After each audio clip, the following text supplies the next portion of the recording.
All right, welcome back. Today's lesson is on solving sine and cosine equations. Today's mindset message is that struggle grows your brain. One thing about this is it's not like, I'm not just like saying this, it literally does grow your brain. Recent brain research has shown that when you struggle through something, okay, now it needs to be productive struggle. It's not like, it's way too hard or struggle and give up or whatever, right? But that actually makes new connections form between the neurons in your brain that are permanent. And that's why it's so important that you go through the process of struggling when learning something. That makes it stick way more. So that's a really interesting finding. Our learning goals today are to solve equations involving sine and cosine, and all sorts of different kinds of equations we'll look at, as well as learning a new identity you'll put in your list of identities called the Pythagorean identity, which we've hinted at recently. Our prior knowledge would be just making sure you remember what sine and cosine graphs look like. They'll be helpful for solving these. It's really good to have your unit circle available and knowing the different values at the special angles. And a couple older things, factoring a quadratic will be helpful today, as well as remembering what a composition of functions is. Now on that note, why don't I have you guys do a couple quick warm-up questions having to do with those last two things. First is going to be just to simply write a composition, as well as factoring a few quadratics. And these guys will actually come back later in our lesson, which is why we're looking at them ahead of time. So go ahead and pause right now and do that yourself, and then we'll come back together. All right, here are all the answers for each of these. I have a couple comments to make, but basically you can just check your answers. If you need to check in, you can, or look something up. So first of all, remember when I try to do f of g of x, I'm basically treating g of x as the entire function as the input of f. So anywhere I see an x, that's actually going to be replaced by the whole function g of x, right? And that's exactly what I did here. Since g of x is sine x, now this is it's a sine smashed inside of a quadratic. So it's a quadratic sine function, basically. One comment on this. I put parentheses here on the outside because if I had just put squared on sine x, it makes it seem like it's just the sine of x squared instead of all sine x all squared. There's one convention in trigonometry, I don't know what the history is of it, is that when you're talking about the whole function squared, we actually, instead of using parentheses, we put the squared right there. So I'm going to write it as 10 sine squared x plus 3 sine x minus 4. And then again, just check that you factored these properly for those three things, and let's go ahead and move on to the main part of our lesson. Basic examples, and all the rest of the stuff we do today will kind of come back to the reasoning we use for these examples. So example 1 here says, for which values of x is this equation true? So we're trying to solve the equation sine x equals -1/2. So which angles make a height of -1/2, right? Now, one obvious thing we can do is, of course, go to our unit circle here, and I've actually laid the unit circle in here as an image as well. A cool thing we can do here is, since we're looking for when sine's equal to -1/2, and we know that that correlates with the y coordinate, I'm going to say y equals -1/2 in here. And I'm going to hold this down and change the color, let's say green. So really, this here now is cool because we can, since we're looking for sine, like the height, we're going to use a y equals horizontal line because it'll then match up with the heights we're looking for. So we can see right here we match up at 7 pi 6ths, and we also match up here at 11 pi 6ths. Okay? The only thing here is, and you may have thought about this, these two angles definitely work, but we could actually go around the circle more than once, technically speaking. And since the unit circle values here pretty much just represent one rotation, it actually is helpful to also use the graph of sine that we've learned in our past lesson to help us solve this as well. So if I actually turn off the unit circles, I'm going to press enter here, and I'm actually going to type in y equals sine x. And here we can actually see the graph of y equals sine x. And remember that that one rotation we saw only had two intersection points at 7 pi sixth and at 11 pi sixth. And over here represents one rotation of sine, and so we can see those two values. The thing is though, if you zoom out here, we know the sine wave just continues forward and backwards forever. We can see that actually these two values are the main values, but then there are infinitely more other values that are going to still make this equation true. So that's a unique thing about trig equations, is that they often have infinite number of solutions, but they're very specific solutions. One relationship between these is that if you notice here, 7 pi sixths,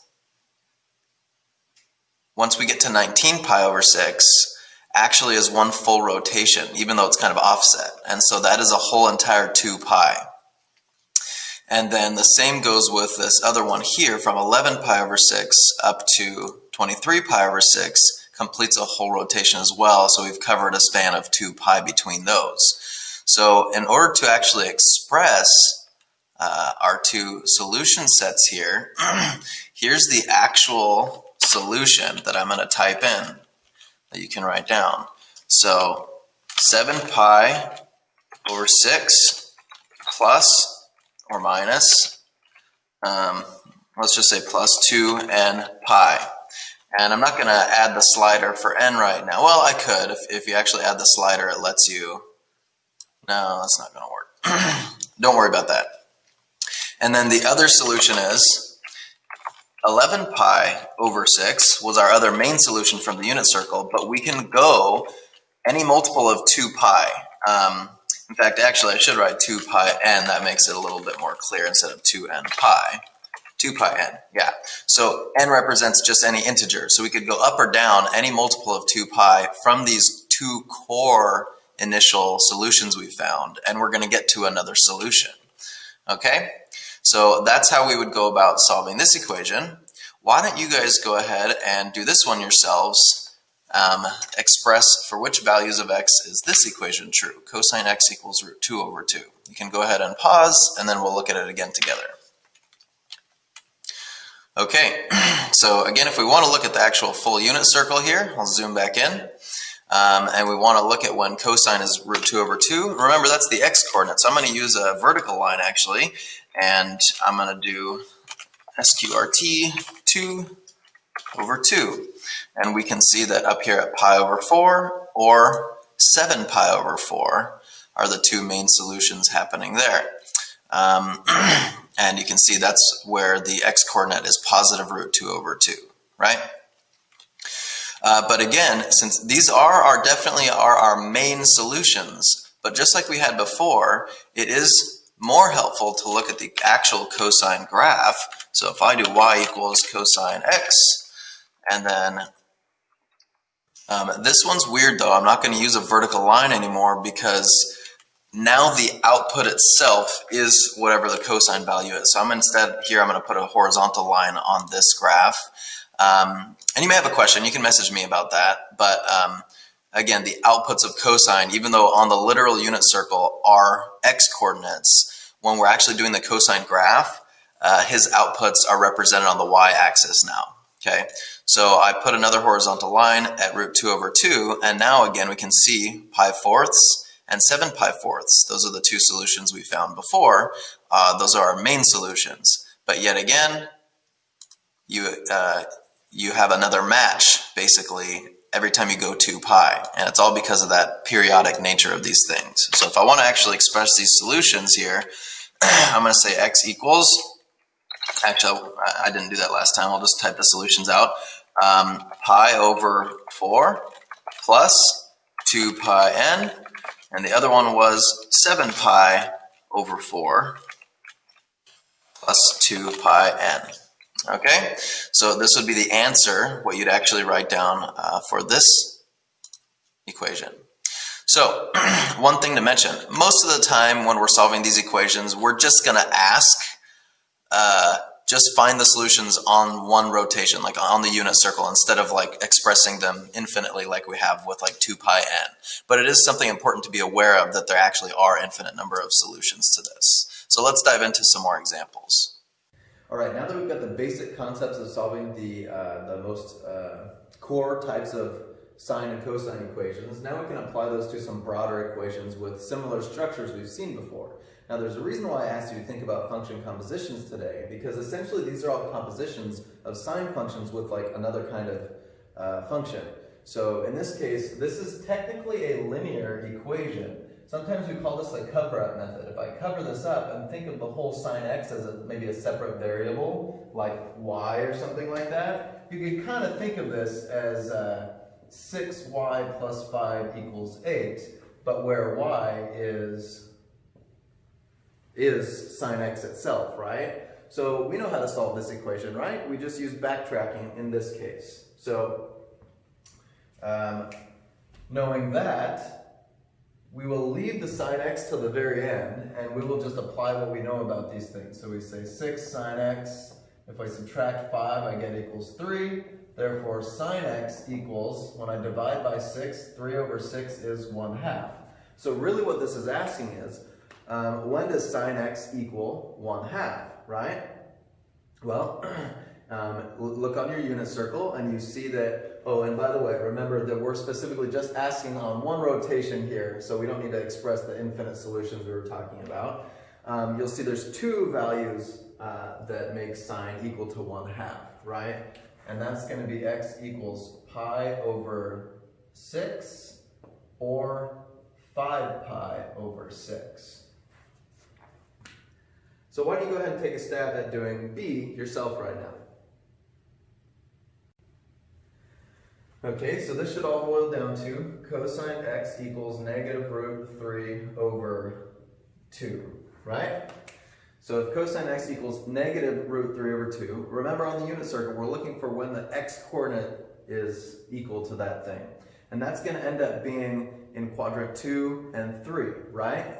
And I believe that's actually going to happen at 5 pi 6, at x equals 5 pi over 6, and then it will happen again as we move into quadrant 3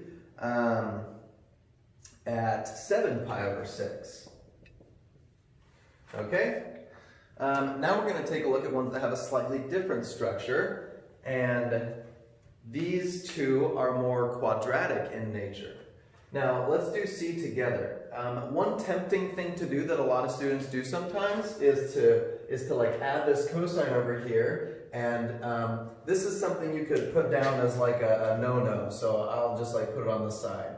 It's tempting to say that 2 cosine squared x equals cosine x, adding that over there, and then like dividing by cosine x. Now maybe you didn't think about doing that, I don't know, but if you divide that, we get 1 on that side, and then when you divide 1 cosine out of this, you're left with just 2 cosine x equals 1, and therefore cos x equals 1 over 2. And this is solvable, especially it is going to be a nice angle and everything, right? But there's a reason why I say no on this, because watch what happens when we actually do it. Essentially what we've done here is we've removed a solution that does actually exist. So we're going to have to do some more searching here. Here's the proper way to do this, is to actually use factoring. These both have a factor of cosine x. And then what's left is 2 cosine x minus 1. Now that right there is a product. Cosine x times that equals 0, and we can use the zero product property.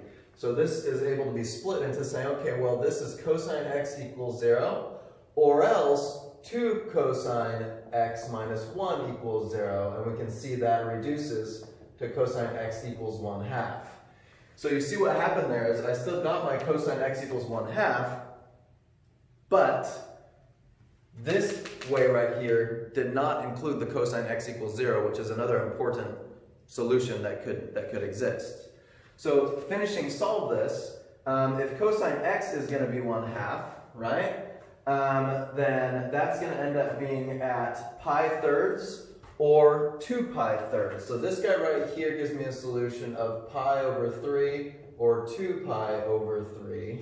Actually, I'm wrong about that. I was thinking about sine actually. So it's going to be pi over 3, or we have to go down to the fourth quadrant. And that's going to end up being 5 pi over 3. Okay, yeah. So that was a mistake on me. And then when does cosine x equal 0? So we're going to have another solution, maybe more, except when cosine x equals 0, that's going to be up at, that's going to be at pi over 2 or 3 pi over 2.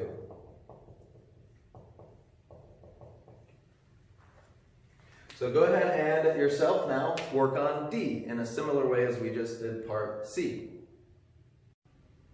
So here's the work laid out here. You can check your answers. Once you factor it out, sine x times 2 sine x minus root 2, and this leads to sine x equals 0 or root 2 over 2.